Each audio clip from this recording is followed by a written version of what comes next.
Bueno, bienvenidos a una edición más de este encuentro que estamos realizando en conjunto con el Emporio Digital y el Informativo Salvadoreños en Milán.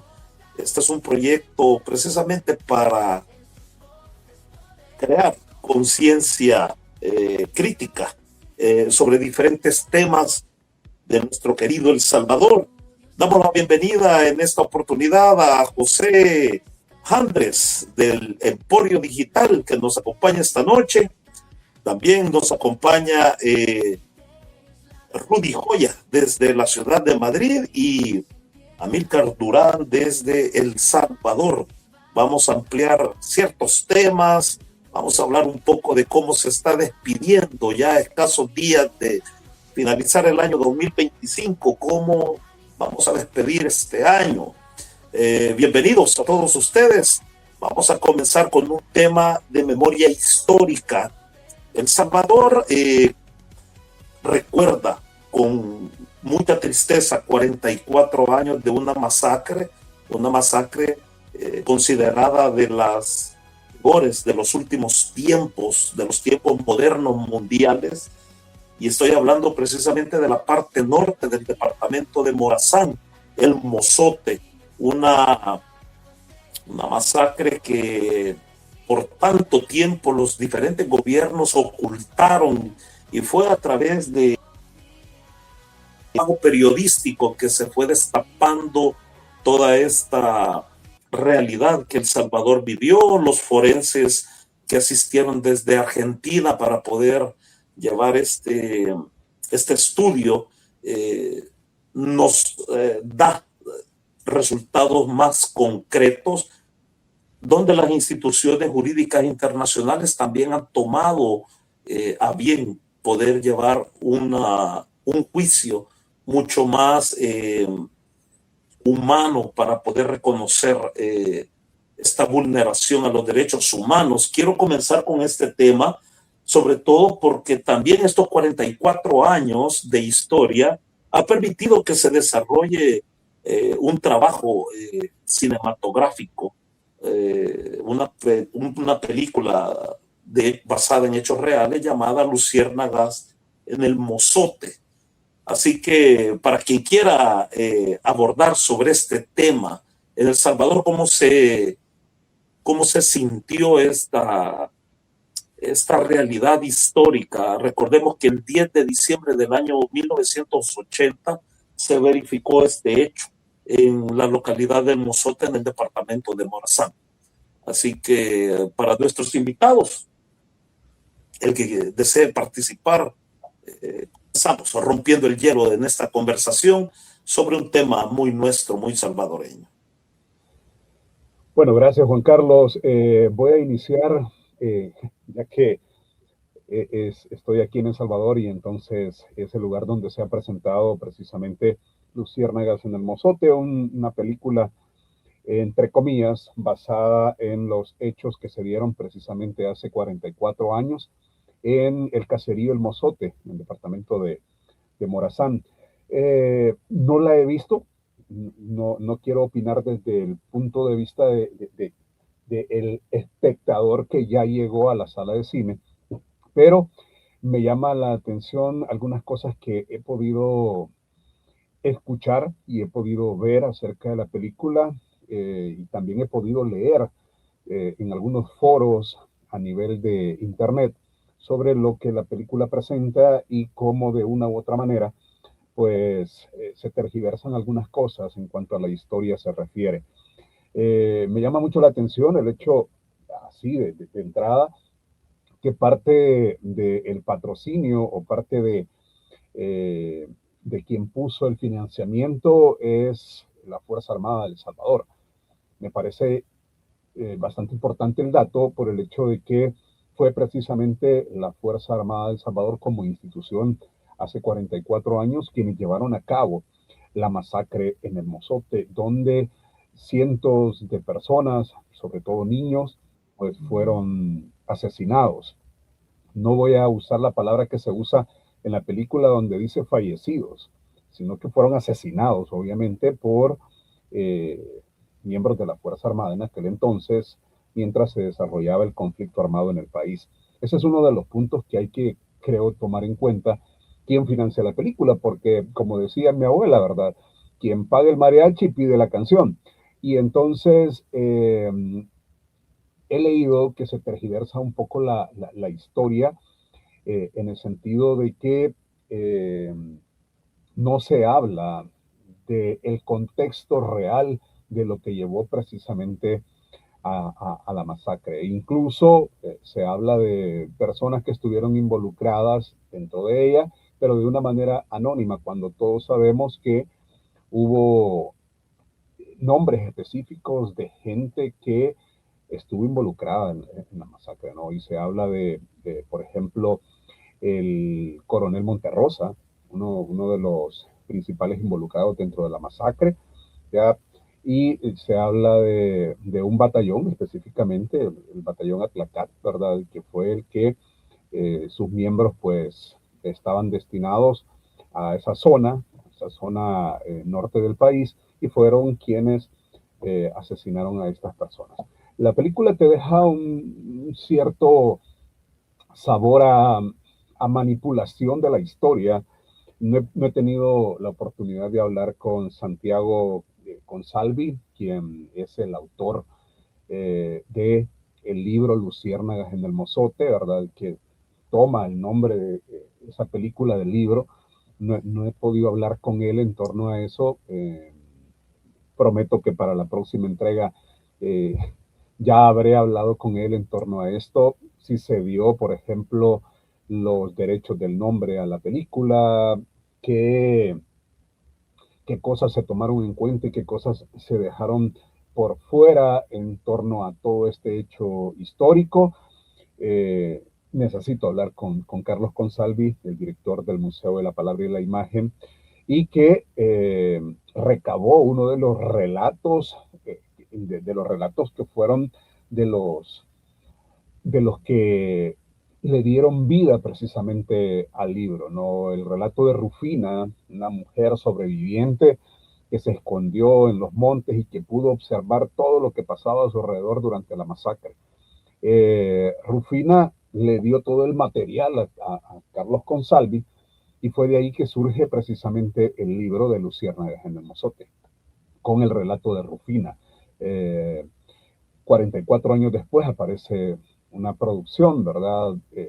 Que quieras o no, por lo que he visto, por lo que he oído y por lo que he leído, no se apega precisamente a los hechos históricos y deja ese sabor a una manipulación, de que se vea todo como algo de predestinación, ¿verdad? Durante una guerra en la cual muchos mueren, etcétera, etcétera, justificando un hecho que ante todos los ojos, pues, se convierte en un atentado de lesa humanidad, ¿verdad? Y que eh, se ha hecho un juicio que todavía no ha tenido el impacto de la restauración de la memoria histórica, y sobre todo el darle a la gente que vivió esto pues la voz para hablar sobre los hechos. Así que me quedaría con esto en torno a lo que puede llamarse el estreno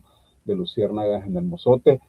Para la próxima, Juan Carlos, Andrés y Rudy, les prometo ya haberla visto y también ya haber hablado con Carlos Consalvi en torno a esto, ¿verdad? ¿Qué piensa él como autor del libro y como el que recolectó los relatos por parte de gente que estuvo involucrada y que vio esos hechos? Bueno, interesante. Hay que mencionar también de que el único presidente que se pronunció, o el primer presidente que se pronunció sobre este hecho, fue precisamente Mauricio Funes, ¿verdad? El primer presidente electo por el partido Frente Farabundo Martí, fue él quien se pronunció en su momento. Como yo lo mencionaba, los gobiernos anteriores callaron, quisieron ocultar esta realidad. Vi un tráiler sobre la película y me parece que los actores pues como que no coinciden con esa identidad salvadoreña. yo hubiera esperado que al menos los actores de la película fueran personas más latinas, más en otro contexto, pero ciertamente lo que vemos ahí son actores desarrollando la temática, como bien lo mencionaba Milka, acomodada a creer, a que se perciba que fue algo producto ocasional de la guerra, ¿verdad? Y no una misión específica a ejecutar por parte de este batallón que formaba parte del ejército salvadoreño. Andrés, no sé si tiene algún comentario sobre esto, con este tema que estamos abordando. Sí, sí. Me pareció sumamente interesante, Juan Carlos, cuando usted me mencionó que en el podcast podíamos incluir parte de la memoria histórica. Y me recordé que en esta semana se estrenaba esta película. Yo he escuchado comentarios y he leído comentarios en las redes sociales. Ya habrá momento también para ver en diferido la película. En este momento se está estrenando en El Salvador. Hemos visto también algunos avances de la misma. Pues sí, en cierto modo intentan como relatar un hecho, pero como se basa como en un diálogo, ¿no? Con un niño. Pero ahí estamos hablando de un crimen de lesa humanidad. El Mozote, por ejemplo, hace 14 años que acompañé a mis hijos al Mozote para que vieran todo eso y tocaran con manos esa historia trágica, y con un primo subimos un vídeo hablando sobre esta temática. Pues uno se esperaría de que el cine haga un reflejo verosímil de la memoria histórica, pero ya partiendo del hecho de que hubo una colaboración con el ejército, pues el ejército es uno de los primeros, el principal involucrado en este tipo de cosas, ¿no? Pues deja un poco de dudas y un mal sabor sobre qué tipo de historia se quiere contar, en base a cuál narrativa, cuál es la versión de la historia. Y hay un proverbio que dice que el que gana la guerra impone su verdad y cuenta su historia. Nos encontramos en una fase en la cual podrían borrarse muchas cosas trágicas que sucedieron en la guerra del Salvador y verse como algo superficial o como banal en decir que, bueno, en la guerra mueren personas, pero no pasa nada, mueren personas. Hay mucha deuda con el Mozote, mucha deuda que ningún gobierno, incluyendo el actual, ha podido cumplir y subsanar.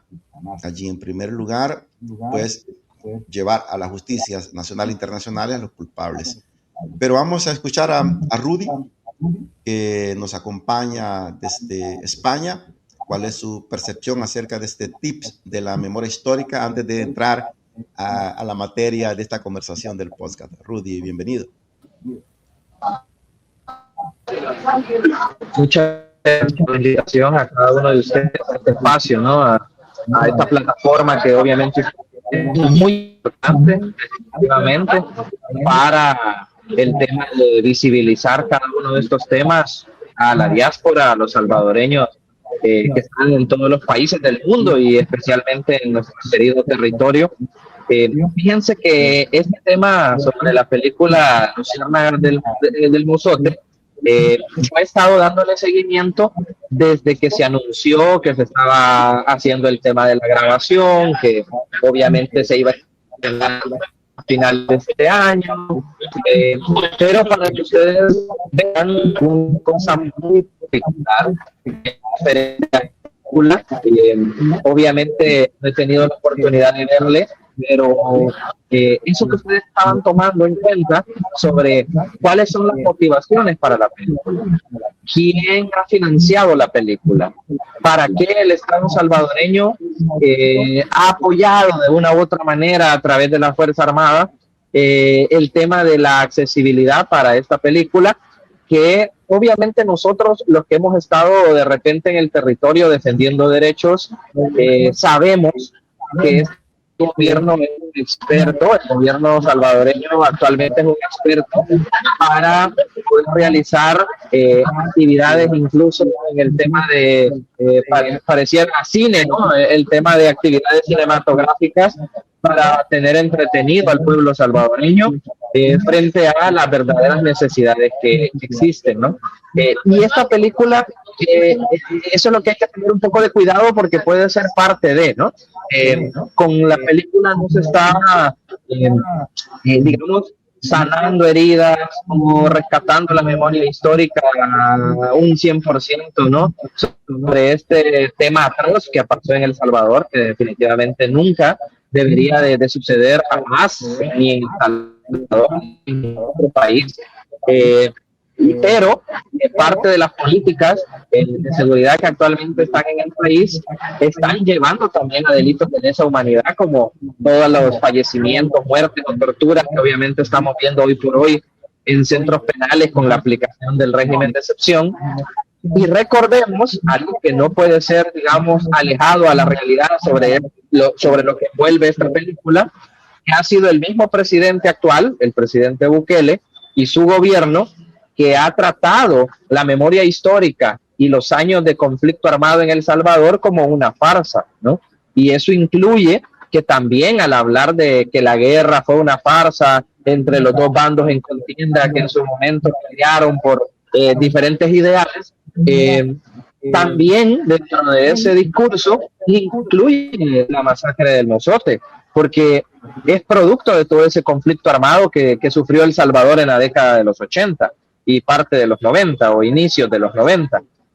Entonces, fíjense que el niño, por ejemplo, que está de actor, que representa, ¿no?, un papel específico, que es de los protagonistas en la película, les comento, es hijo del actual director o de los varios directores que tiene la organización o la oficina territorial y autónoma que dirige hoy la toma de decisiones del Centro Histórico de El Salvador, precisamente con todas estas reformas que tanto el gobierno como la alcaldía de San Salvador han venido realizando con el objetivo de rehabilitar o darle vida, ¿no?, al Centro Histórico salvadoreño, pero que ha tenido en el trasfondo todo lo que de repente vemos en redes sociales de personas que graban cómo desplazan a comerciantes, a vendedores informales, que les niegan el tema de su derecho a trabajar y otras cosas que se han venido dando,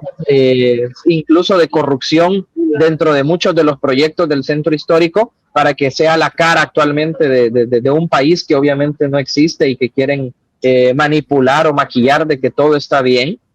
Pero uno de los directores de esa oficina o esa dirección autónoma que controla hoy las decisiones de todo el centro histórico, de sus plazas, de sus monumentos, el hijo de él es el protagonista de la película. Entonces, desde ahí, claro, uno no tiene nada en contra, obviamente, de los actores que pueden participar dentro del tema de las películas, y qué bueno que el niño sea salvadoreño y todo esto, ¿no? Pero desde ahí te dice cuál es la línea, ¿no?, en el tema de intereses políticos que obviamente trae la película, que no es el rescate de la memoria histórica como tal o de lo que pasó en el Mozote y proyectar ese mensaje en la población que esas situaciones ya no deben de suceder y que el Estado salvadoreño reconoce esa masacre, sino más bien en un tema publicitario, en un tema mercantilista, en un tema político, y de quién es la línea, ¿no?, política, desde que en el tema económico apoyó la Fuerza Armada o el gobierno, dando las accesibilidades a todo esto, y que incluso el niño que lo protagoniza es hijo de uno de los funcionarios de estas instituciones autónomas creadas por este gobierno e impuesto por este gobierno. Desde ahí te dice la lógica que lleva, que definitivamente dentro de su contenido puede estar muy apartada a la realidad, que obviamente dice el libro que se llama de esa manera, y que definitivamente en el tema del libro, en el tema de lo que se rescata por parte del autor, no tenemos duda de que ha rescatado como lo más valioso de este tema de lo del Mozote, pero la película no lo va a reflejar en un 100% ello, ¿no? Así que eso les puedo opinar un poquito de este tema, sobre cómo está este contexto y este tipo de situaciones, ¿no? Que el gobierno salvadoreño de repente es experto en sacar cositas así como en El Salvador le dicen cortinas de humo, ¿verdad? Para que la población esté entretenida en eso y no se esté hablando de los verdaderos problemas que están sucediendo en el país. Bueno, muchas gracias por tu aporte, Rudy, y nos has dado más luces también de cómo es este rodaje de la película de Luciérnaga de El Mozote. Seguramente vamos a seguir hablando de este argumento porque luego vamos a querer ver la opinión de Amílcar cuando ya haya ido al cine a verla y todo esto. Chicos, hay 4 temas en este podcast. Amílcar, por supuesto, dele.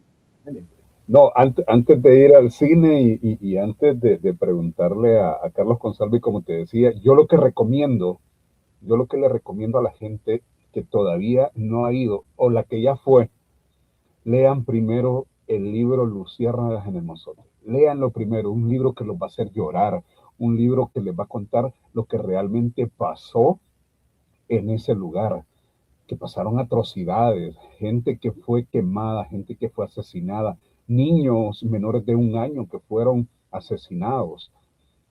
Y se van a dar cuenta de que leyendo el libro van a poder tener la comparación de qué es verdad, qué es manipulación, por dónde va la narrativa a la hora de ponerla precisamente en esta conmemoración de los 44 años. Lean el libro primero y se van a dar cuenta. Esa es mi recomendación.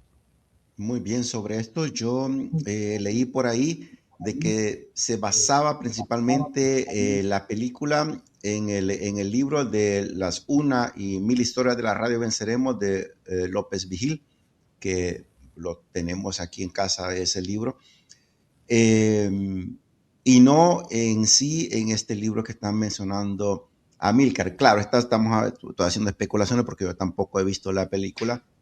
Y bueno, son los primeros comentarios que hacemos, ¿no? O razonamientos sobre el cine en El Salvador.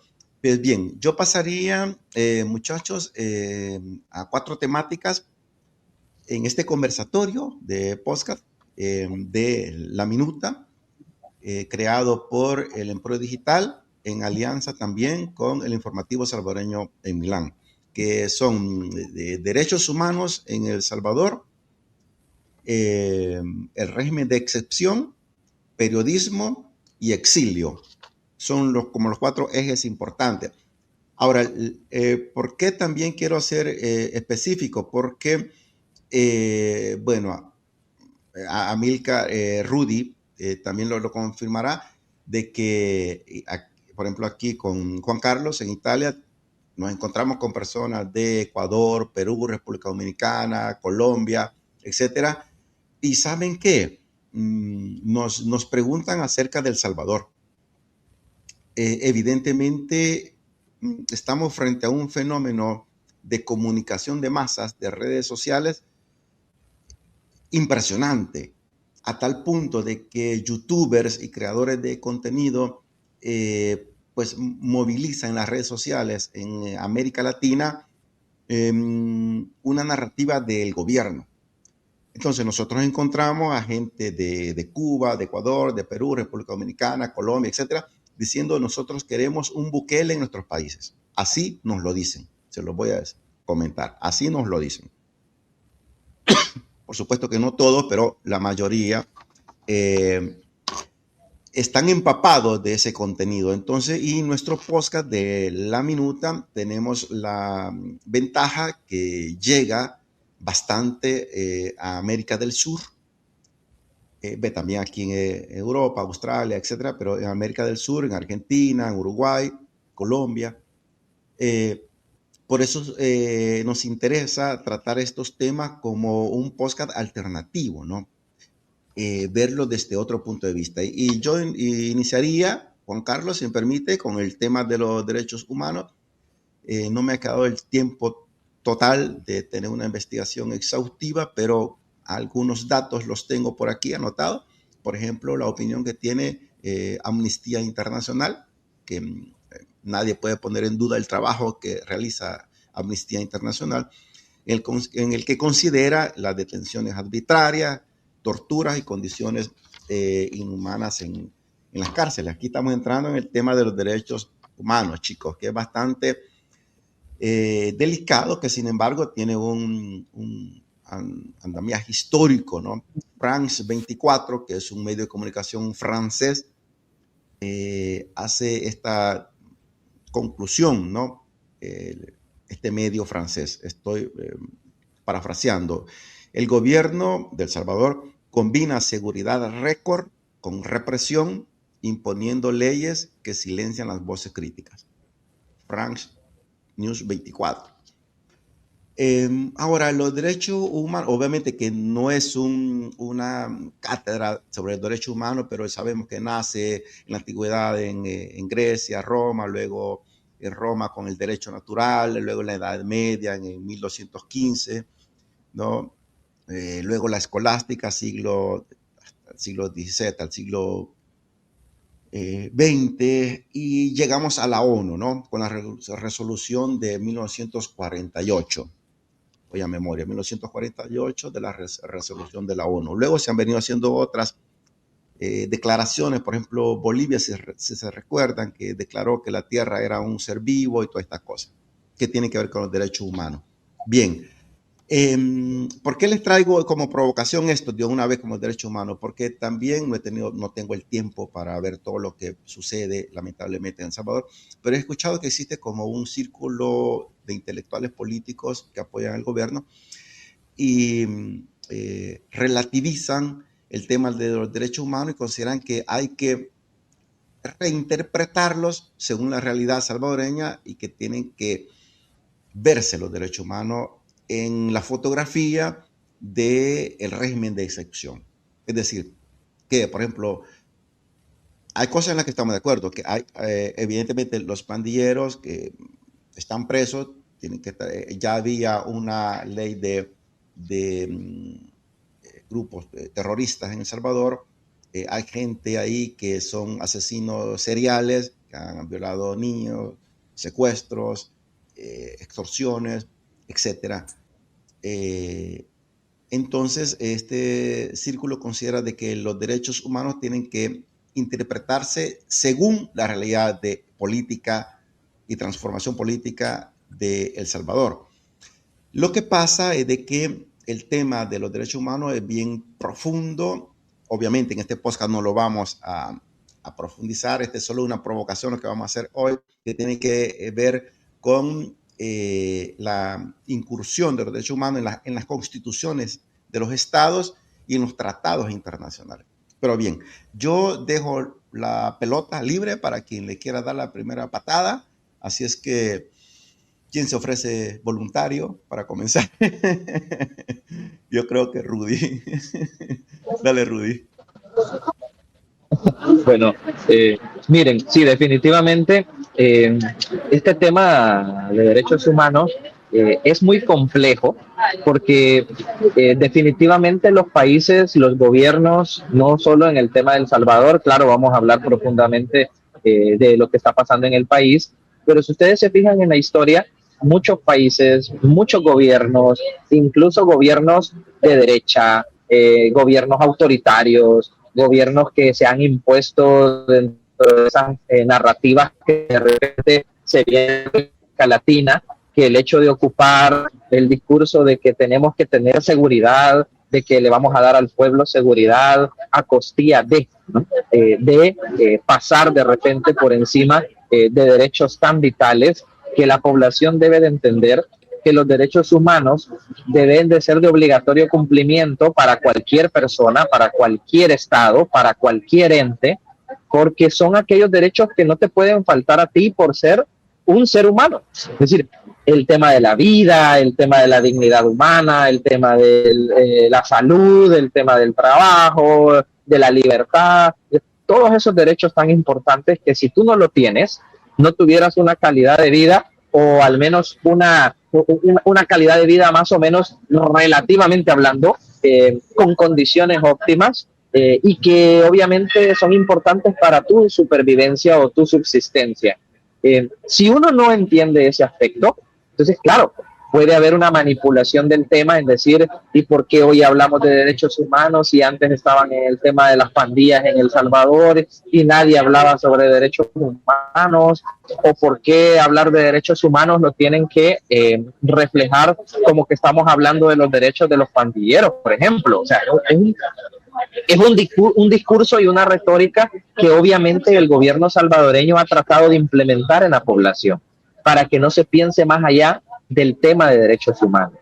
Ahora, personas como este servidor, así como otros defensores de derechos humanos y que hemos sido desde el primer día del gobierno de Bukele, críticos a sus políticas públicas a través del trabajo que realizamos, mucha gente yo le escucho incluso acá en España, que de repente han ido perdiendo ese tema de engaño y de publicidad que genera, ¿no? Lo que te dice el gobierno salvadoreño, pero que acá, con la realidad, con los hechos, cuando les demostramos que esa retórica, ese discurso es falso, ya tienen otro concepto y definitivamente ya hay menos personas que desde que vine yo acá, ya llevo casi 9 meses en el exilio, porque allá en El Salvador se conoce muy bien el tema del caso de este servidor y de otros defensores de derechos humanos, pero estar acá y seguir denunciando lo que pasa en El Salvador nos ha permitido también ser una ventana para salvadoreños que estaban acá en España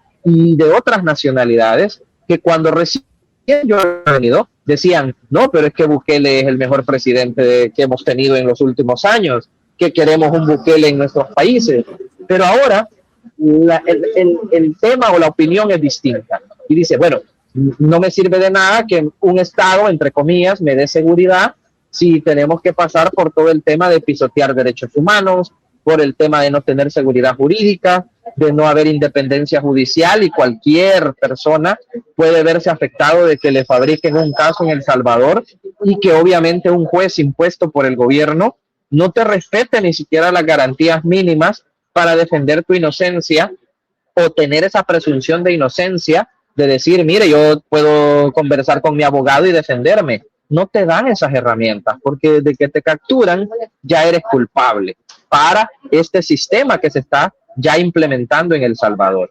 Y este aspecto es lo que debe de entender la gente, que nadie está diciendo, por ejemplo, miren, saquen a los pandilleros y a los que de verdad son delincuentes. No, lo que se está pidiendo, porque claro, ellos son criminales y tienen que estar en la cárcel y tienen que pagar por lo que hicieron. Lo que se está diciendo es que a través de esas políticas públicas implementadas por un gobierno como el de El Salvador, se está llevando en cuenta, y ya lo ha aceptado el presidente cuando una periodista valiente le preguntó en su visita en ¿qué opina usted sobre lo que dicen organismos internacionales donde dicen que por la implementación del régimen de excepción han habido capturas arbitrarias de personas que no pertenecen a pandillas y que han muerto a manos del Estado en los centros penales o que han sido torturados o que siguen en prisión sin tener que estar ahí y sin tener un juicio justo?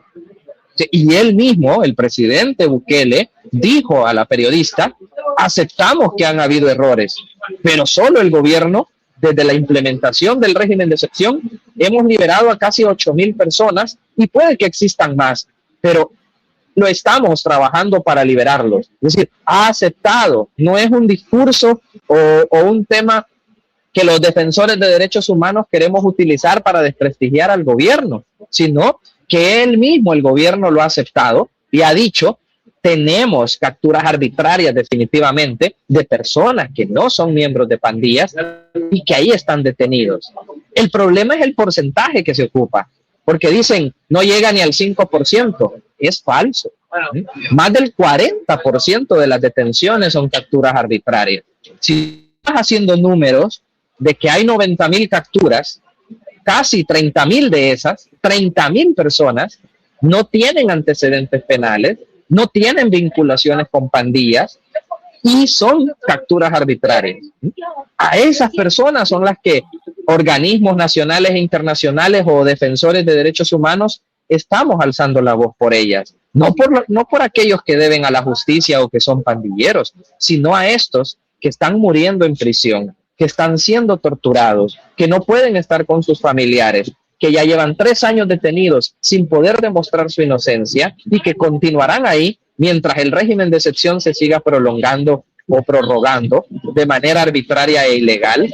Y son ellos los que necesitan precisamente que se les respete sus derechos humanos y que no pueden ser un número más dentro de las estadísticas o el margen de error, como dice el gobierno, por implementar una política que debería de haber sido excepcional y que ahora parece que es una política permanente de seguridad, de represión, y que se ha extendido ahora no solo al crimen organizado o a las pandillas, sino a los críticos del gobierno, a los defensores de derechos humanos que nos han querido criminalizar por nuestra labor de defender derechos, que no es delito ni en El Salvador ni en ninguna parte del mundo. Yo les pongo el ejemplo claro de este servidor y les digo a la gente cuando me preguntan, ¿creen ustedes con el trabajo que hemos realizado en El Salvador, por ejemplo, que yo soy pandillero, que yo soy un líder criminal de una organización terrorista como me está fabricando el caso la fiscalía de mi país? Claro que no. La gente que me conoce puede dar fe de eso, con la gente que he trabajado en las comunidades puede dar fe de eso. Si el único pecado de nosotros que defendemos derechos es precisamente ese, defender a la gente y exigir que se respeten los derechos de ellos y acompañarles en ese proceso para que se defiendan. ¿Y qué me están aplicando, por ejemplo, a mí? No me están aplicando ningún otro delito que asociaciones o agrupaciones ilícitas. Precisamente el delito del régimen de excepción. Y no tengo antecedentes penales, nunca he estado en prisión, toda mi vida ha sido de hacer una carrera en el tema de la abogacía y de defender derechos humanos, no de pertenecer a ningún grupo criminal o fuera del margen de la ley. Y ahí tienen el caso particular de este servidor, de otros defensores de derechos humanos, como la colega Ivania Cruz, que también es parte de UNIDEP, de la organización que nosotros somos parte, y que nos han precisamente criminalizado y fabricado todo este tema.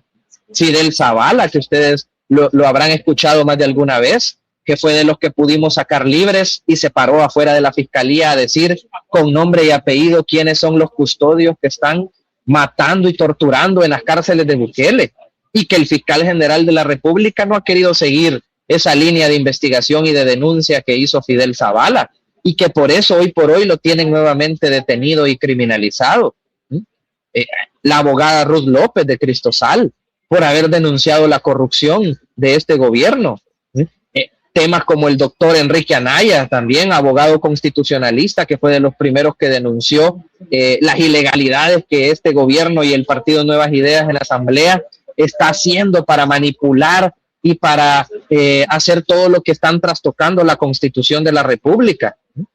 Los compañeros defensores Alejandro Enríquez, el pastor y líder comunitario José Ángel Pérez, que ayer precisamente obtuvieron su libertad, pero obligándoles a aceptar los hechos que nunca cometieron, y que pareciera que el defender derechos a una comunidad hoy por hoy en El Salvador es delito, y que ellos lo tenían que aceptar sin haber pruebas por parte de la fiscalía si querían salir. Es casi como comprar la justicia o tu libertad a lo que te manipula o te dice el sistema judicial o la fiscalía en El Salvador. Y así han podido salir los compañeros ayer, personas que han estado en los territorios defendiendo derechos de muchas personas y familias pobres en El Salvador. Y así te puedo decir un listado de personas, de defensores de derechos humanos, de periodistas, que por ser críticos y hacer investigaciones de verdad sobre las corrupciones de este gobierno han tenido que exiliarse, porque precisamente existe persecución política en El Salvador a quienes alzamos la voz. Y no solo persecución política, sino que nos criminalizan abriendo procesos, inventando delitos o hechos para que o no regresemos a nuestro país o seamos encarcelados de manera injustificada, como muchos salvadoreños están actualmente. Entonces, creo que ese tema de este grupito de intelectuales que se ha creado en El Salvador, de decir, bueno, interpretemos otro concepto de derechos humanos, es más seguir dando esa retórica para que la población se confunda y no entienda lo que de verdad son los derechos humanos, y que tú lo vas vivir en carne propia cuando a un familiar tuyo o cuando a ti en particular te toque el régimen de excepción, porque te llevó un familiar detenido de manera arbitraria sin ser pandillero, o que tú tuviste que pasar por eso para darte cuenta de la importancia que tiene no solo los derechos humanos, sino un Estado de Derecho que te respete y te garantice esos derechos humanos, lo que hoy por hoy no tenemos en El Salvador, porque tenemos un presidente que bajo su régimen autoritario se ha apoderado de todas las instituciones públicas. No hay procuradora de derechos humanos en El Salvador, si está alineada al régimen, al gobierno autoritario. No hay jueces independientes, no hay una sala de lo constitucional, no hay una Corte Suprema de Justicia, no hay una Procuraduría, no hay tampoco una Asamblea Legislativa que vaya a legislar a favor de la población. ¿Por qué? Porque todos están alineados a casa presidencial y a lo que el presidente diga que se haga y que no se haga. Y eso, hoy por hoy, mucha gente lo ha entendido después que le ha dado el voto muchas veces a este gobierno y a este presidente, que se arrepiente de haber dado el voto a nuevas ideas, hoy viendo que precisamente no hay seguridad jurídica en El Salvador. ¿De qué te sirve que afuera la población muchas veces hoy critica? ¿De qué sirve que hoy me sienta tranquilo caminar por una calle del centro histórico de San Salvador si cuando veo un policía o un militar no me siento tranquilo? Porque hoy el Estado no me da esa seguridad por esas capturas arbitrarias que pasan, por inventarme delitos solo porque le caí mal a un policía o a un militar, o incluso de no tener un tema tan básico como la economía, que hoy está mal en el país, un empleo, algo que llevar a mi mesa, pero sí tenemos seguridad. Pero seguridad, ¿en qué sentido? Seguridad, ¿hasta qué nivel? Porque no tenemos seguridad jurídica, que es muy diferente. No tenemos respeto de los derechos humanos. Entonces, ahí es donde la población, y yo los invito a la población que todavía tiene este tema de lo que te dice el gobierno o lo que te implanta el gobierno cuando habla de derechos humanos, que primero analicemos todas estas aristas de lo que está sucediendo y de lo que les estoy comentando para hacer un análisis personal primero y decir, sí, no, definitivamente los derechos humanos son importantes y debemos de pensar primero el trasfondo de todo esto antes de solo ver lo que el gobierno te dice.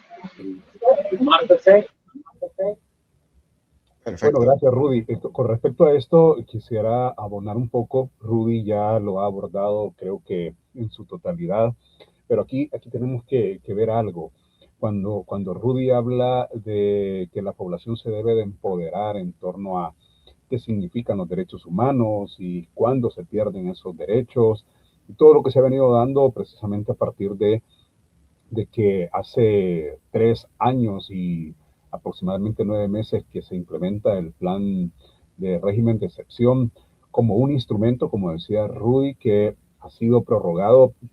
Ya vamos, en marzo se cumplen 4 años ya de la implementación y se sigue prorrogando y prorrogando ya como una cuestión permanente y no tanto como una herramienta como se quiso dar a conocer en los discursos del gobierno. Ahora, a lo que me quería referir es el hecho de que creo que aquí lo que hay que hacer es, y creo que nosotros podríamos hacerlo desde los medios de comunicación que no estamos alineados al régimen, es educar precisamente a la población salvadoreña sobre derechos humanos. Fíjense que todo tiene que ver con una concatenación de sucesos que se han venido dando. Por ejemplo, y quizás sonará loco decirlo, pero por ejemplo, lo del establecimiento de una ley de agentes extranjeros que se aprobó en el año 2024, tiene que ver con eso, porque esta ley precisamente tenía que ver con cortar el financiamiento para organizaciones no gubernamentales que estaban trabajando en el tema de derechos humanos. Ya lo dijo Rudy, Cristosal, por ejemplo, que estaba siendo liderado desde la parte de abogacía y derechos humanos por Ruth López, ahora en el exilio, perdón, ahora en una cárcel, ¿verdad? Y otra gente que ha sido perseguida y que ahora está en el exilio. estaban haciendo la labor de educación en cuanto a derechos humanos se refiere. ¿Qué es lo que hace el gobierno? Cortar todo financiamiento, ¿verdad? Aquí no van a hacer lo que han venido haciendo anteriormente, los vamos a fiscalizar, vamos a ver por dónde ustedes utilizan ese dinero, para qué, cómo, cuándo, dónde, todas las preguntas habidas y por haber, y entonces lo que hacen es que dejan sin respirar a las organizaciones no gubernamentales, las asfixian económicamente. Y Cristosal, por ejemplo, tiene que salir para Guatemala, hoy están trabajando en Guatemala.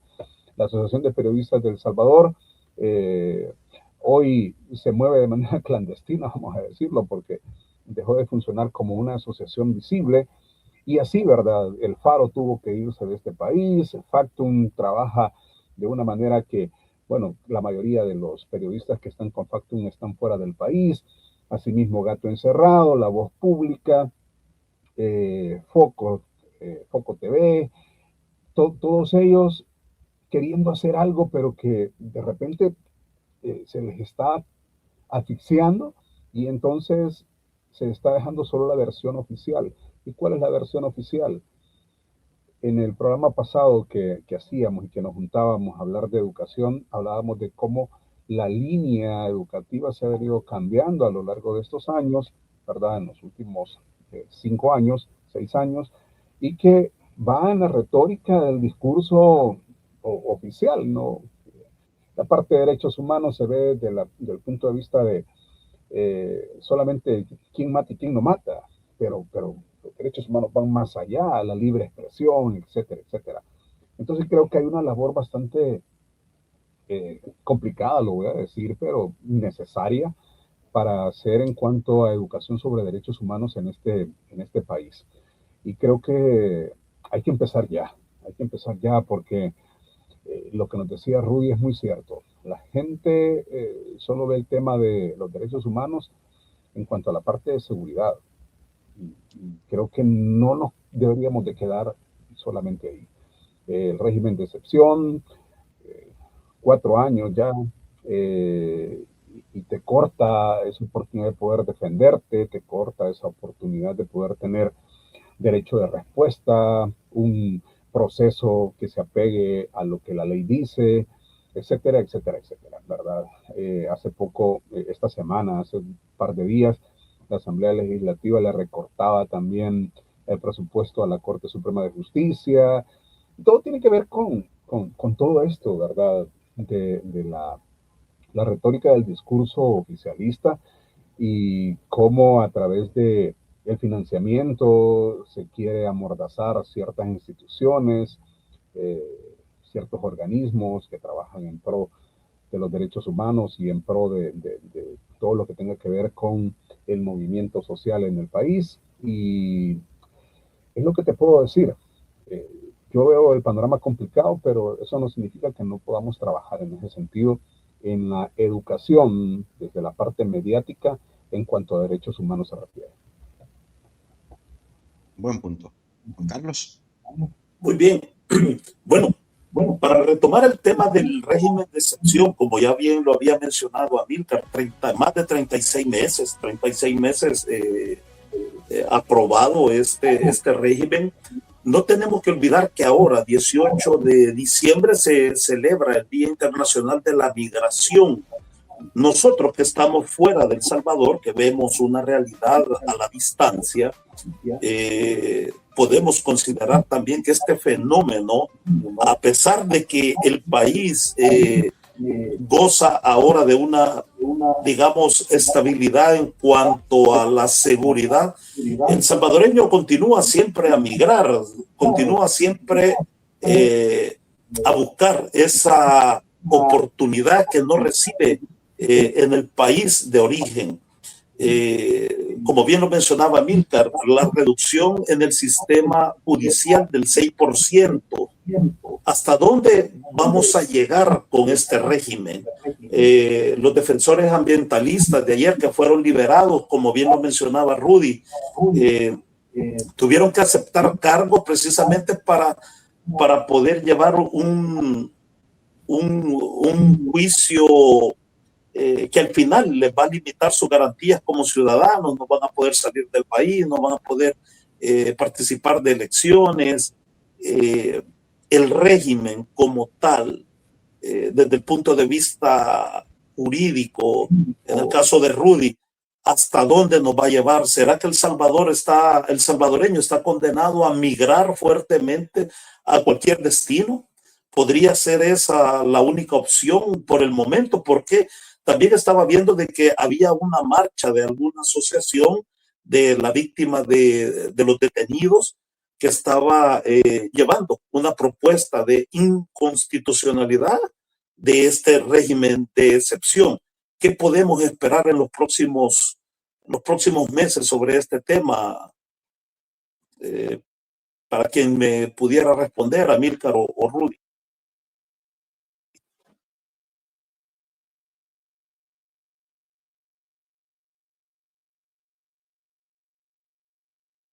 Sí.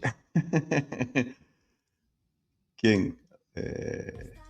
Algo súper importante. Han dicho algo muy importante,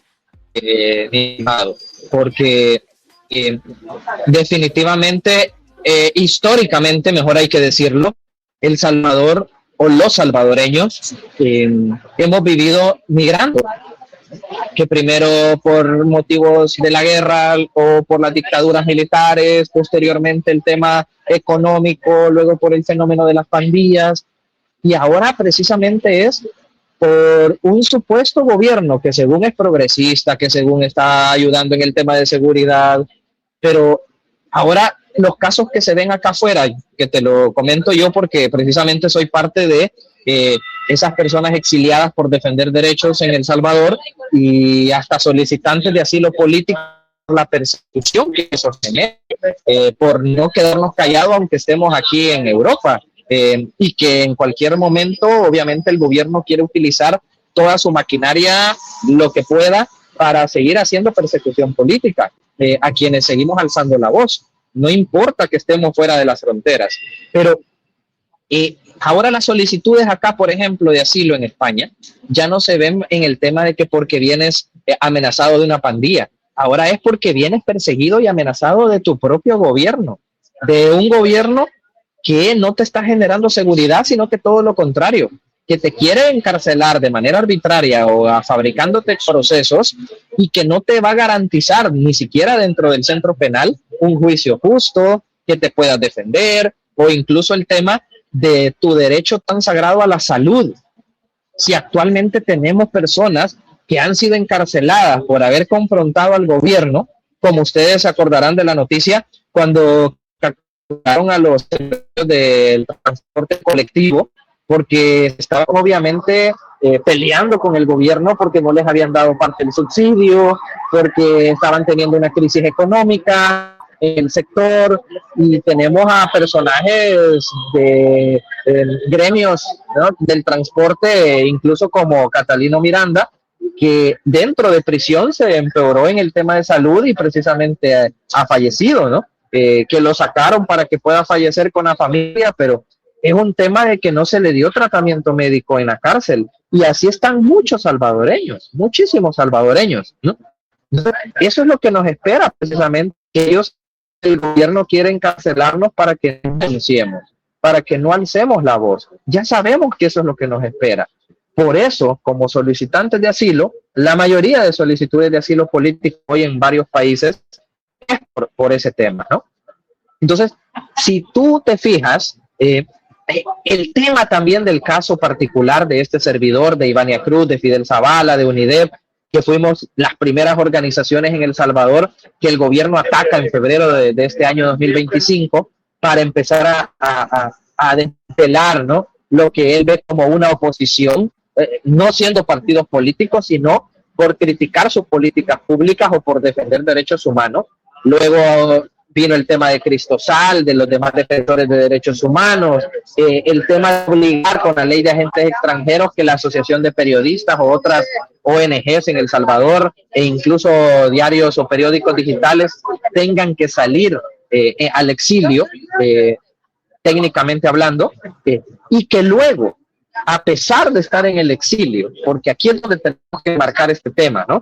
De este tema, digamos, positivo a través del derecho internacional, que como estamos cambiando la realidad afuera, de que ya no creen a lo que el presidente dice que todo está bien en El Salvador, hemos logrado, en casos particulares como el de este servidor, que expertos de diversas relatorías de Naciones Unidas se pronunciaran hace unas 3 semanas en casos de El Salvador como el de nosotros, en decir, miren, eso es represión transnacional, lo que hace un gobierno cuando persigue a periodistas, a defensores de derechos humanos, a activistas, incluso fuera de El Salvador, aunque estén en otro país, solo por silenciar esas voces críticas. Y aparte de eso, se considera represión transnacional, que es completamente arbitrario, el hecho de ocupar a instituciones internacionales como la Interpol para girar difusión roja, orden de captura internacional y perseguir a esas personas. Porque este servidor, junto a la licenciada Ivania Cruz, que somos parte de los abogados y voceros de UNIDEP, hemos tenido una alerta vigente durante los últimos 5 meses, a pesar de que estábamos acá, pero no era porque, bueno, ¿por qué lo siguen persiguiendo a ellos dos si ya no están en El Salvador?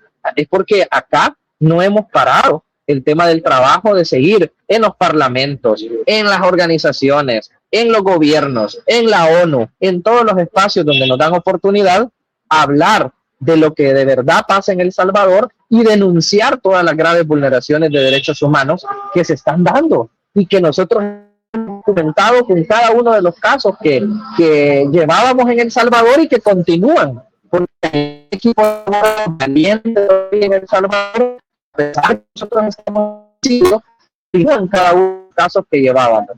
Entonces, ese tema de ocupar incluso la Interpol, que no está creada para eso, la Interpol está creada para perseguir bandas criminales, narcotraficantes, terroristas, crimen organizado, no a defensores de derechos humanos por motivaciones políticas, como lo estaba haciendo en el caso particular de este servidor y de otros colegas del gobierno de El Salvador. Pero que hoy por hoy, gracias a esas resoluciones a nivel del derecho internacional dadas por la ONU, han eliminado las autoridades de Interpol la alerta roja, de difusión roja, de captura internacional.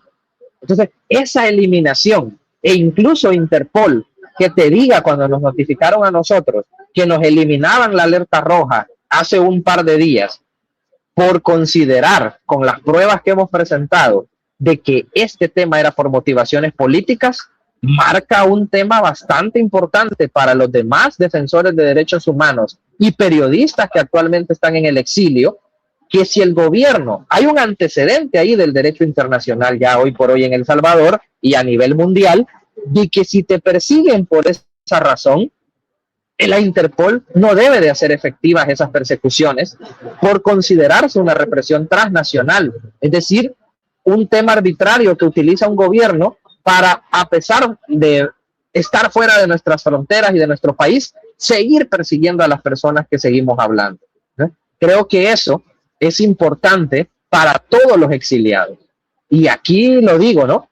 Yo sé que hay salvadoreños en Italia, definitivamente, en el resto de países de Europa, en muchos países donde están solicitando asilo político y que pueden ocupar dentro de su expediente y dentro de su petición estas resoluciones, que ya las pueden encontrar en las páginas web de estas organizaciones como la ONU y la Interpol, de el caso de nosotros, poder ocuparlo para todos esos salvadoreños que han tenido que salir por persecución de la policía, por persecución de los militares, por persecución del gobierno, así como también a los periodistas que por haber investigado un tema en específico que hablaba sobre un tema de corrupción de los actuales funcionarios de este gobierno, han tenido que salir por persecución y por vigilancia permanente en sus casas.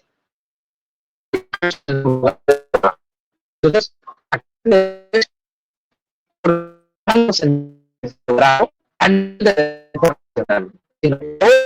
está en el ojo del huracán, pero no por lo que dice el gobierno que todo está bien, sino porque se le está cayendo a nivel internacional su discurso con hechos y con pruebas, porque lo estamos demostrando todos los que estamos afuera. Y este es un mensaje para todos los exiliados salvadoreños.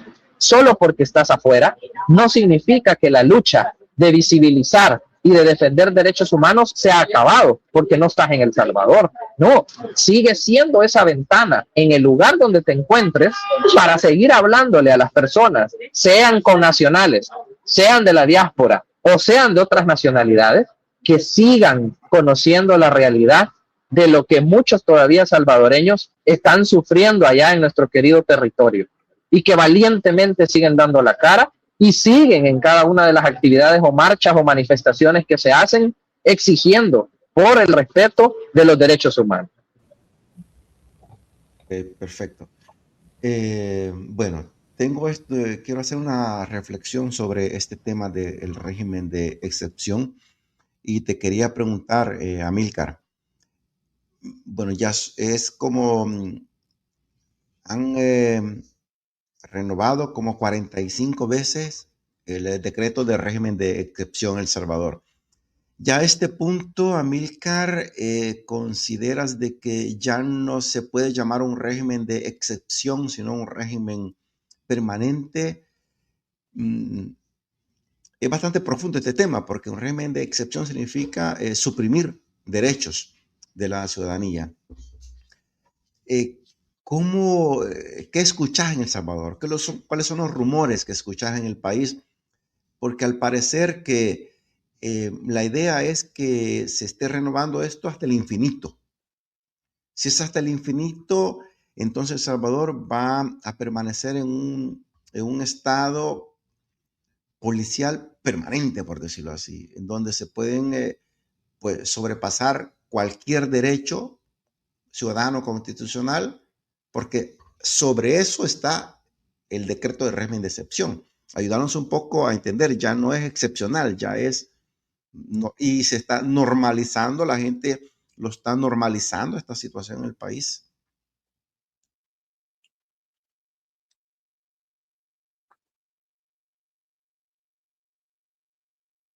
Micrófono, Amílcar. Micrófono, gracias. Okay. Perdón. Te comento un poco acerca de las opiniones de las personas que se pueden escuchar en la calle, ¿no? Número uno, te dicen, está bien, tenemos seguridad, pero hay gente que también tiene miedo.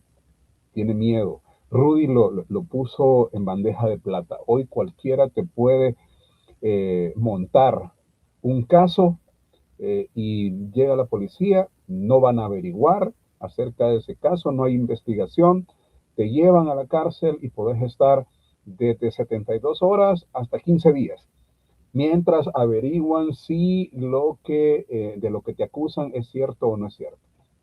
¿Qué pasa con eso?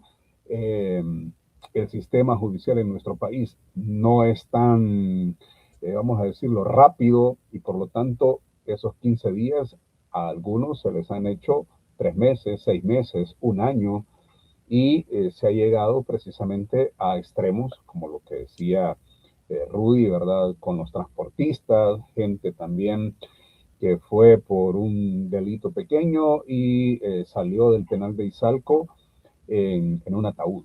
¿Ya? Entonces, la gente también, a pesar de tener esa seguridad ya que se ha magnificado por parte del Estado, también tiene miedo. Y creo que parte de ese miedo tiene que ver con ese régimen de excepción que se va prorrogando, que se va prorrogando y que se va prorrogando. Y que al final la gente se pregunta, si estamos en el país más seguro del mundo, ¿por qué tenés que estar prorrogando un régimen cuando este ya cumplió para lo que fue creado?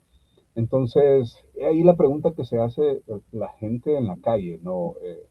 ¿Por qué si estamos en uno de los países más seguros del mundo, todavía los funcionarios tienen que andar en 10 camionetas con 50 policías y militares detrás de ellos? ¿Ya? Entonces, muchas veces los discursos a través de las redes sociales, de las páginas web, de los periódicos alineados al régimen, no les gusta que se hagan este tipo de de interrogantes, ¿ya? Y entonces eso no es visto fuera de las fronteras patrias. Lo puedes sentir cuando la gente te lo dice en la calle, en el bus, no en una plática entre amigos, pero eso no es mediáticamente visto fuera de las fronteras patrias. Entonces, esto tiene que ver con qué es lo que ve la gente y siente la gente en las calles de San Salvador. La economía, mal, lo voy a decir. Hoy en el periódico oficial se habla de que Bukele ha dicho que el próximo año 2026 se crecerá un 4%. No sé cómo se va a hacer porque esta parte de la economía en este año 2025, pues creo que no, no fue lo mejor para el pueblo salvadoreño, y estoy hablando del pueblo de ese de a pie, no ese que se levanta a las 4 de la mañana y se acuesta a las 10 de la noche, en un país donde tenés que cachimbearte, como decimos en El Salvador, para poder llevar el sustento a la casa y para poder cubrir las necesidades básicas. Entonces, es lo que se dice en la calle, es lo que se dice en la calle. Te lo puedo resumir de esa manera, ¿verdad? Ayer también nos sorprendieron con la parte de que el Tribunal Supremo Electoral va a ser homologado sus periodos a 6 años, ¿verdad? Según sea la elección presidencial. Cosas así se vienen dando en nuestro país. ¿Por qué? Porque obviamente, fíjate que lo que decía Rudy es algo palpable ya, incluso en las calles. La gente ya no está creyendo el discurso, ya se está enfrentando al discurso, ya está interrogando el discurso, ya no te está creyendo a ciegas el discurso. Gente que ayer, estoy hablando de manera retórica, ayer pensaba de que el régimen era lo mejor, hoy te dice no, ya sirvió para un objetivo, ya debería de cortarse. Gente que ayer pensaba que en este país, ¿verdad? La infraestructura seguía creciendo y que la educación, la salud, etcétera, etcétera, hoy te dice, ya no estoy creyendo el discurso que me están dando. Y ahora está buscando cómo educarse más, cómo ser selectivo en la información que le llega a su teléfono celular o a su computadora o donde sea que se informe. Eso es lo que la gente está pensando ya en la calle. Obviamente, el porcentaje de la gente que te estoy diciendo sigue siendo quizás un porcentaje mínimo que va creciendo con los días y con los años crecerá aún más. Pero es poco a poco como la gente va viendo ya que se le está manipulando en términos de la información que está llegando. En términos de transparencia, por ejemplo, siguen ocultando números, siguen ocultando cifras, siguen ocultando datos que de salir a la luz, pues obviamente se les caería el discurso del cual ellos están hablando. Así que lo que te puedo decir, lo que se maneja en nuestro país en este momento, ¿verdad? Las persecuciones siguen. Tengo amigos que están en el exilio también, al igual que Rudy, amigos periodistas que tuvieron que salir una madrugada, una noche, incluso a escondidas, para poder salir de este país porque su vida estaba en peligro, ya, y no solo su vida, sino que también la de los que estaban alrededor de ellos, sus familiares, sus amigos, parejas sentimentales, etcétera, etcétera. Entonces, te digo, así es la situación en las calles de San Salvador. Perfecto. Juan Carlos, falta usted. Bueno, No se quede Andrés, atrás. sí, no, Amílcar ya avanzó en el tema del cierre, y precisamente Amílcar, como todo un hombre de comunicación, el periodismo que ha resistido hasta ahora, el que todavía no ha buscado irse del país, que es una minoría. ¿Cómo se vive eso, Amílcar? Tú que lo ves directa, indirectamente, el periodismo de investigación que todavía se aferra a continuar dentro del territorio. a decir la verdad. Aquellos que todavía, como te repito, no han salido. ¿Cómo ves tú el trabajo periodístico? ¿Hay fuerza, hay voluntad, hay buena voluntad de poder hablar con la verdad? ¿O les gana el miedo? ¿Cómo se está viendo esto ya en el territorio? Mira, si hay voluntad, JC, hay voluntad. Lo que pasa es que también hay miedo, obviamente, por la persecución que existe de gente que investiga, ¿no? Aparte de eso, que el hecho de investigar se vuelve bastante complicado cuando las organizaciones o las instituciones que deberían de poner a la luz pública los datos, pues los tienen reservados para 7 años, ¿verdad?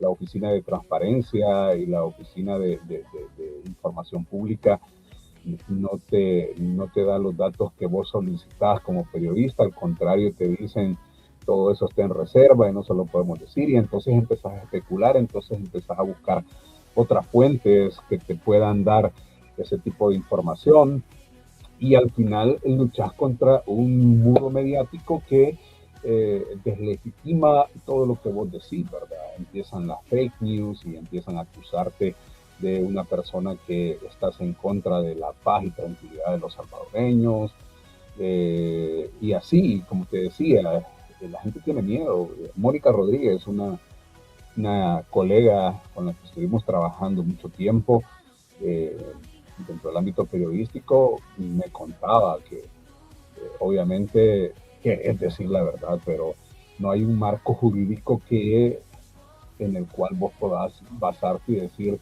estoy protegido, ¿verdad? Entonces el miedo ahí está, y la voluntad también, pero obviamente es bregar contra la corriente, una corriente bastante fuerte, bastante fuerte. Aparte de eso, el financiamiento, el financiamiento que puedas tener para poder colocar un canal en una red social y poder sobrevivir de eso es bien difícil, ¿no?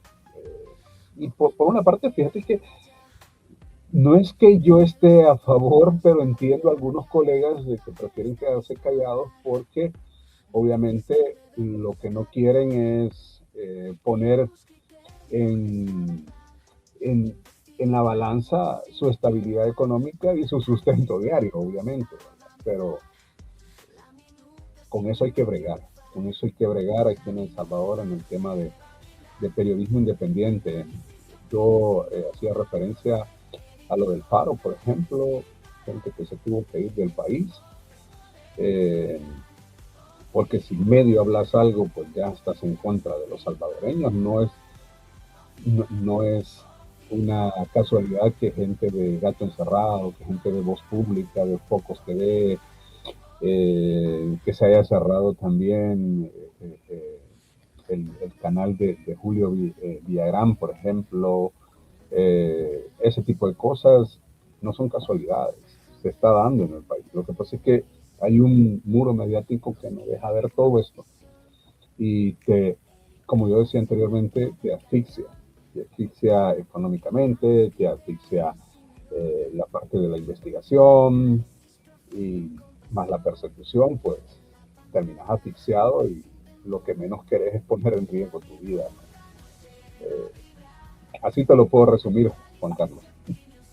No, me Bueno, parece súper bien, Juan Carlos. Fíjese que yo también le pregunté a Copilot sobre el tema del periodismo independiente en El Salvador. Y bien curioso porque me dice sobre el periodismo independiente en El Salvador. Es un tema que nos atañe. Que se encuentra el factor del estrangulamiento financiero, la censura, la autocensura, y que en el exilio se encuentran alrededor de 47 periodistas, ¿no? Y aquí se aplica también la ley de los agentes extranjeros. Bien, este es un tema bastante delicado, tiene que ver también con los derechos humanos, el derecho a la información.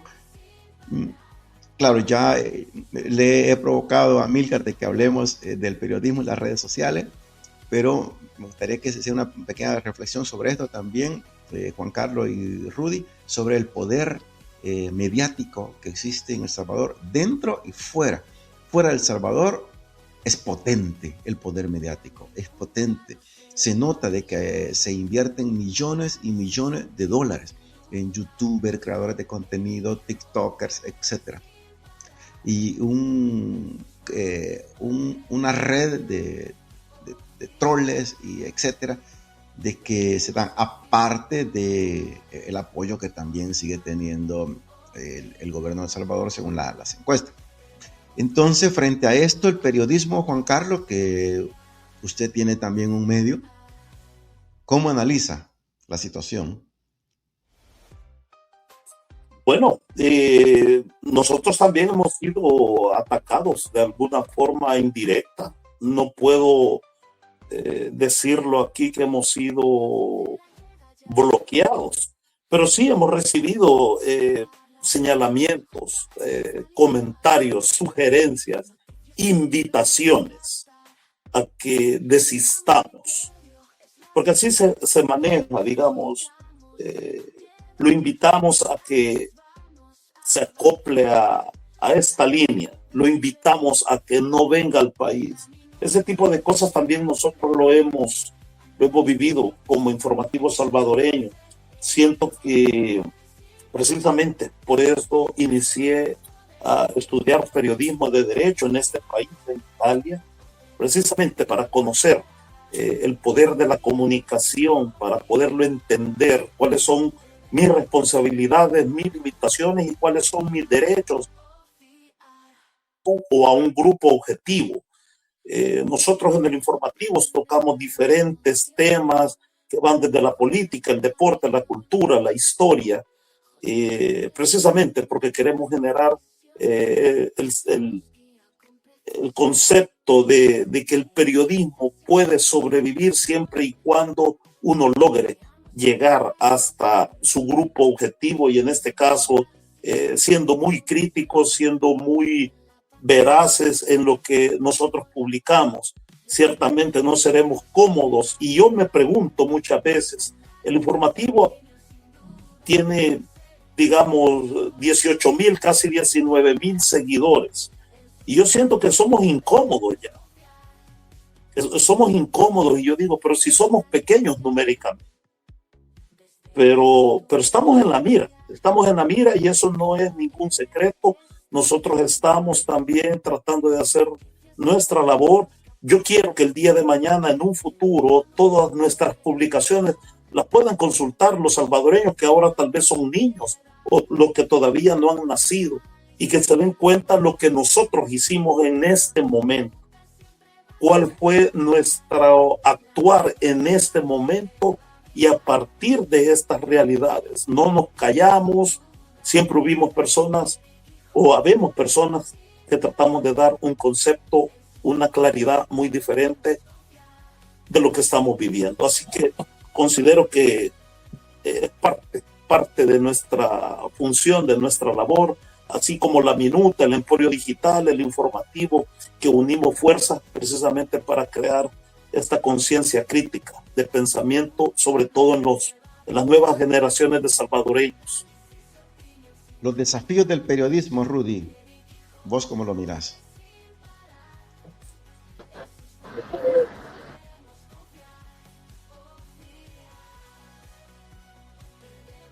Que por momentos se te congela.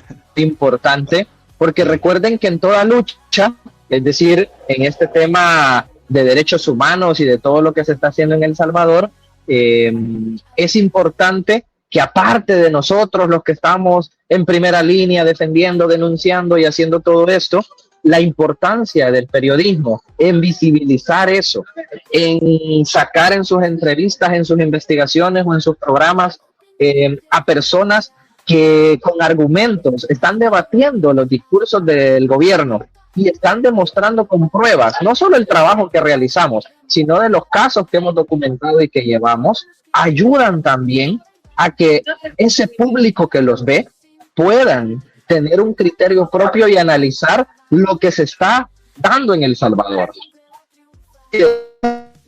Y dejando atrás ese discurso que, como muy bien decía mi estimado Amílcar, el tema de que la gente ya no está diciendo que el gobierno es el mejor presidente del mundo, que bueno que esté, que siga más años, que está haciendo las cosas bien. Ya la gente se empieza a preguntar y ya empieza a exigir al gobierno de que si hay seguridad en El Salvador, ¿por qué continúa el régimen de excepción? No entendemos eso. Pero ya hay gente que se lo está preguntando, incluso personas que votaron por ello.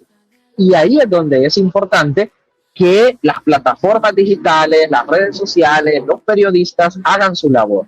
¿Cuál es el reto? Definitivamente es casi el mismo de todos aquellos que seguimos denunciando en el territorio, en El Salvador o en cualquier país donde nos encontremos, seguir haciendo esa labor. Creo que es vital e importante. Y mis respetos para los que precisamente siguen allá. No solo abogados, líderes comunitarios, defensores de derechos humanos, sino los periodistas como tal, que siguen allá dando a conocer la realidad de El Salvador a las comunidades a nivel nacional e internacional. Son un bastión importante en esta lucha de defensa de derechos humanos. Cada uno de los periodistas que hacen esa labor.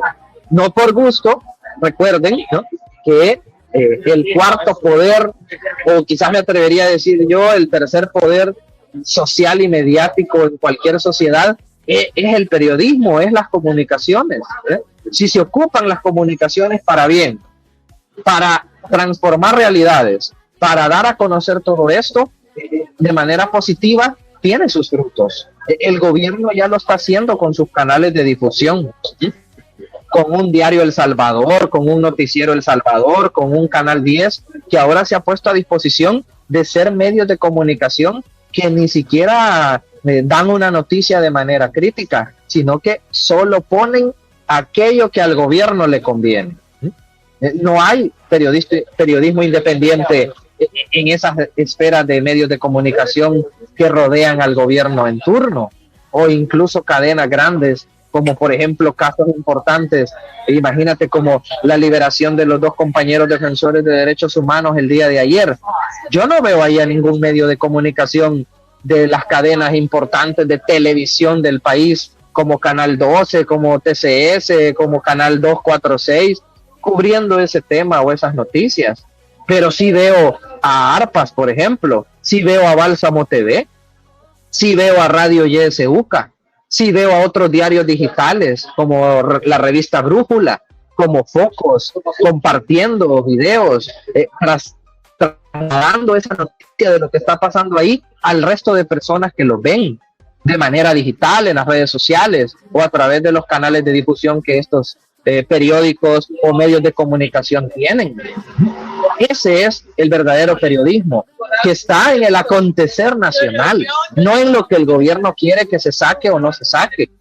Entonces creo que el reto es seguir de esa manera, y que así como hablamos de que en el sistema judicial hay pocos jueces valientes y de ahí no hay ningún juez independiente, pues en el periodismo creo que está acopado también todo ese tema, porque tenemos periodistas que obviamente están alineados al gobierno, pero tenemos muchos periodistas que son independientes y son críticos. Y a esos es a los que hay que no solo proteger o visibilizar también, para proteger también su integridad o hablar también por ellos y por el periodismo que se ve prácticamente perseguido y casi que vetado, ¿no?, en El Salvador, sino que también a ellos son los que hay que apoyar, con sus canales, con sus plataformas. A ellos son los que hay que darle visibilidad para que la gente siga viéndoles y apoyándoles, porque sin ellos este tema de lucha de derechos humanos estaría prácticamente en el suelo y sería como estar nadando contra corriente, definitivamente. Bueno, muchas gracias por tu opinión. Amílcar, te quería hacer una pregunta bastante invasiva, podemos decirlo, ¿no? Te hemos venido dando seguimiento a tu trayectoria de tu periodismo independiente. ¿Consideras de que podría profundizarse una especie de represión contra el periodismo en el país? Quizás visibilizarse creo que no es el término que deberíamos de utilizar, porque obviamente el visibilizar la represión y la persecución no es bueno para la imagen de un presidente cool. Siempre va a haber mecanismos que tengan que ver con persecución, de manera que no se vea visible. Los periodistas seguirán quizás yéndose del país por amenazas que se hayan dado y que no son visibles para los demás, ¿verdad? Hasta que ya estén en el exilio las vamos a conocer y por lo tanto ya no va a ser quizás, eh, no va a ser quizás creíble cuando estos periodistas lo digan, porque la gente dice, hoy se maneja el término de hoy declararte perseguido político y te vas del país y anda a disfrutar allá afuera, ¿verdad? Lo haces por eso.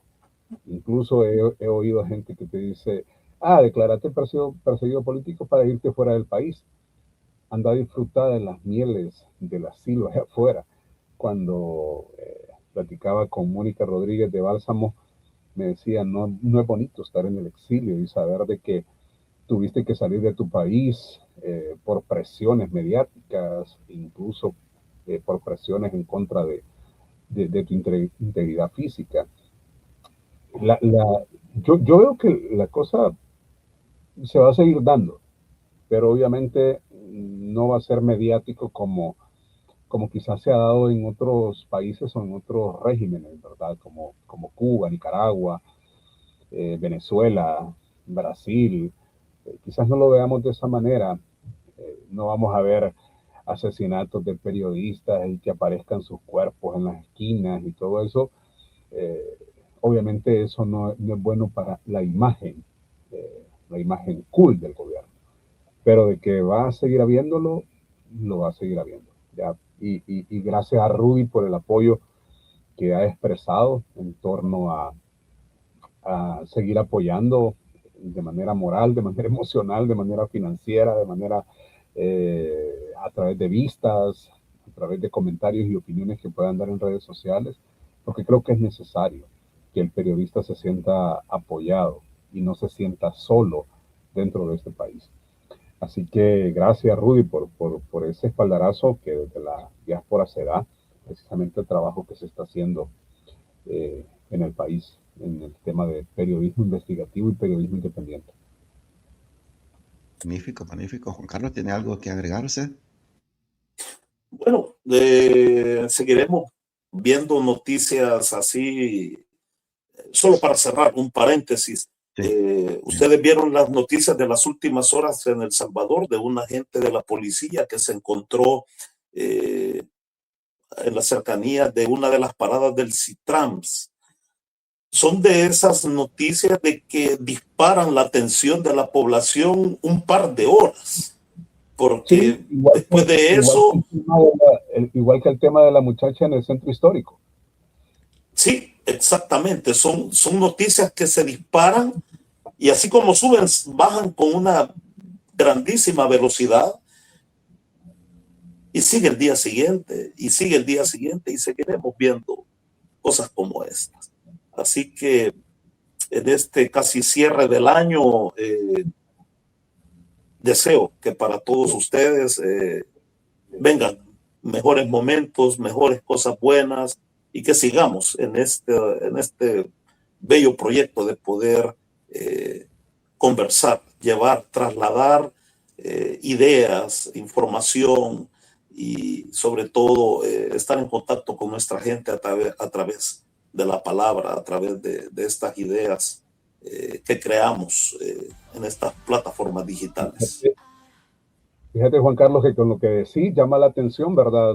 En un país súper seguro, donde tenés cámaras de vigilancia en todos los lugares, pues en el centro histórico nadie vio un video de lo que sucedió, sino que de repente apareció un soldado de la Fuerza Armada, el cual dijeron se le escapó un tiro.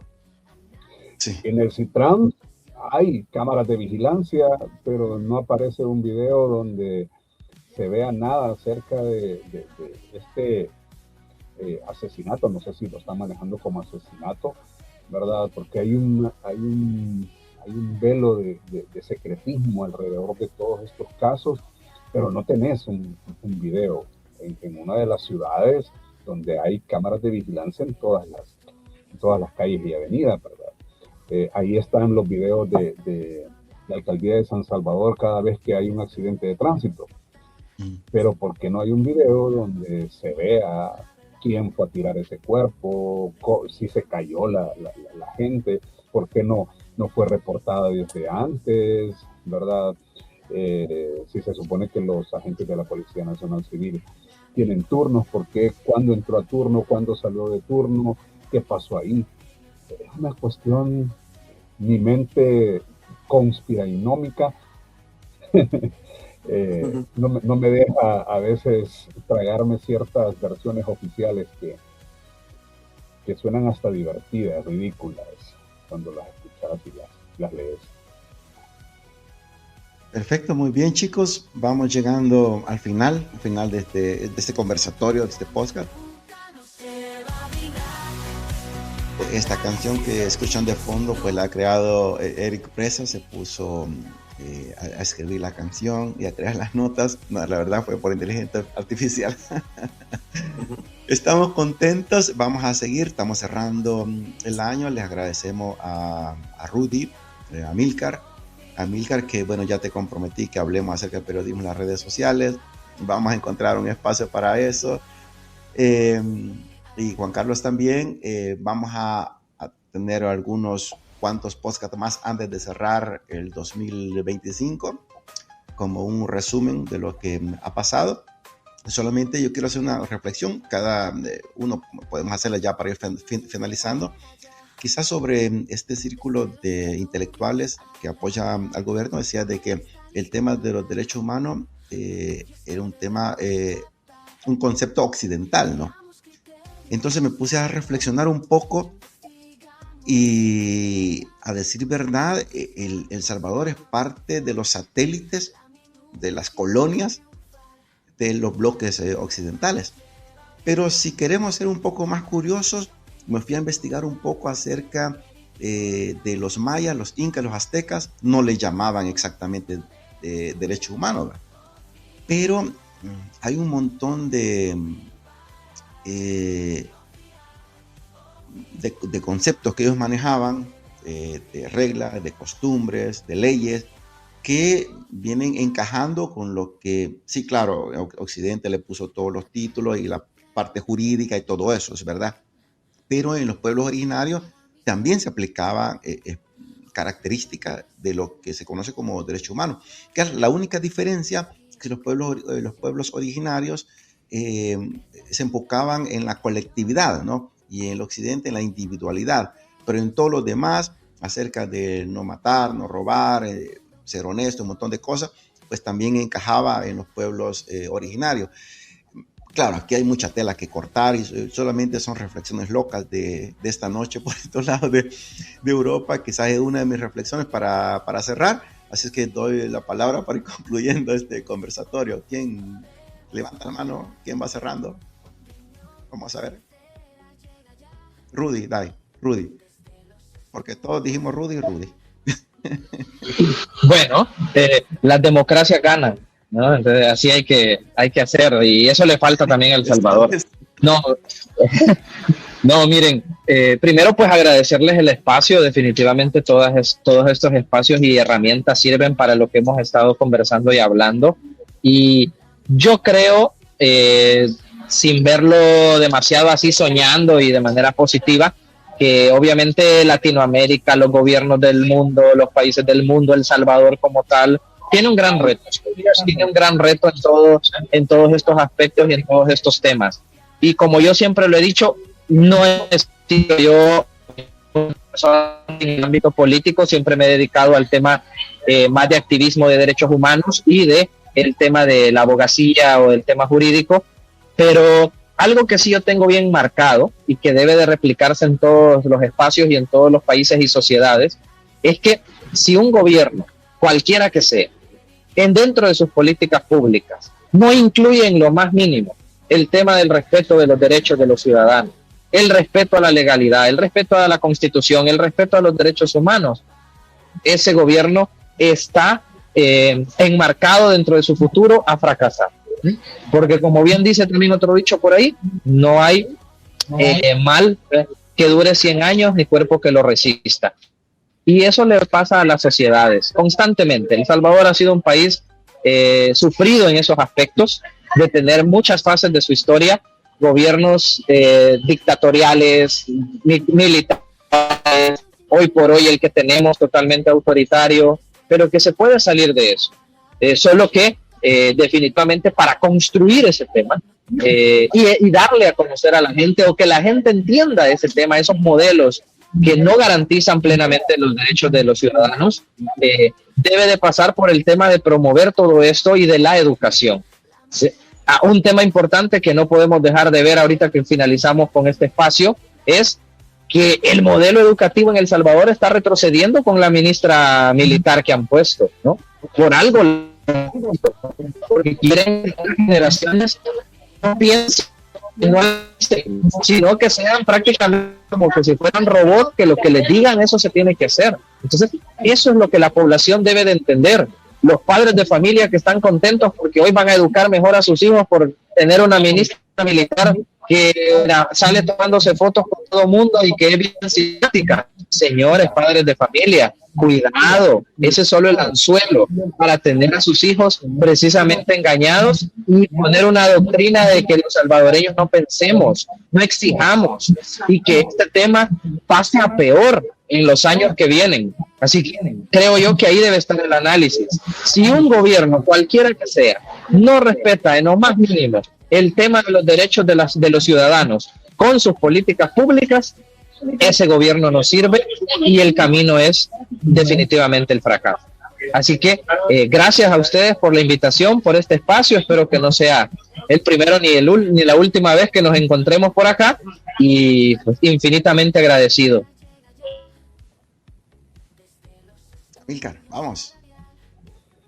Pues nada, Juan Carlos, Andrés, Rudy, un gusto haber participado con ustedes dentro de esta charla, y por supuesto a las personas que nos miran y nos oyen, agradecerles el que lo hagan, agradecer sus comentarios, sean buenos, sean malos, de todo se aprende, y nada, seguir construyendo esto que necesitamos en el país, la educación a través de los medios de comunicación hacia la sociedad civil, para que aprenda que no hay canje.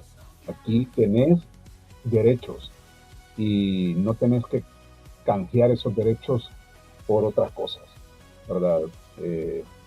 Eso nada más, agradecerles, y bueno, quedamos pendientes con las fechas para hablar de redes sociales y hablar de otras cosas, Andrés. Perfecto, Amílcar, muchas gracias. Y a Rudy, Juan Carlos, les toca a usted el cierre. Vamos. Bueno, gracias, y continuamos. Seguramente, así como despedimos, estamos ya por despedir este año 2025, comenzaremos con nuevos brillos, hablando sobre toda la realidad de los salvadoreños en el mundo. Gracias por la invitación, Andrés, al Emporio Digital, al espacio La Minuta, y por supuesto a todos los seguidores del informativo salvadoreños en Milán.